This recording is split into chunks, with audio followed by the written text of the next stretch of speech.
মা এটা কি? এটা চকলেট মানু। আমি কি এটা খাবো?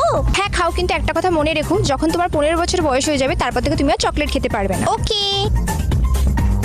আমার তো বিশ্বাসই হচ্ছে না যে আমি 3 বছর পর থেকে চকলেট খেতে পারবো না, যেখানে আমার চকলেট ভীষণ পছন্দের। হ্যাপি বার্থডে মানু। থ্যাংক ইউ মা।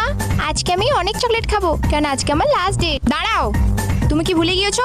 তোমাকে আমি বলেছিলাম না যে তুমি 15 বছর পর থেকে চকলেট খেতে পারবে না? দাও তোমার চকলেটগুলো, তোমার দ্বারা তো একটু বিশ্বাসই নেই। কিন্তু মা আমি চকলেট খেতে কেন পারবো না? কেননা গভর্নমেন্ট মানা করেছে। কিন্তু কেন? দেখো, এসব আমাকে জিজ্ঞাসা করো না, কেন এইসব রুলস আমি বানাইনি। এর মানে মা তুমিও 15 বছর পর থেকে চকলেট খাওনি? হ্যাঁ। মা তুমি মজা করছো না? মা তুমি মজা করছো, বলো বলো। না, আমি জানি মা আমাকে মিথ্যে কথা বলছে যাতে না আমার দাঁত খারাপ হয়ে যায়। আর এমনিতেও যদি মা সত্যি কথা বলেও থাকে, তাহলে কি গভর্নমেন্ট থোড়ি জানতে পারছে আমি তোমার ঘরের মধ্যে চকলেট খাচ্ছি?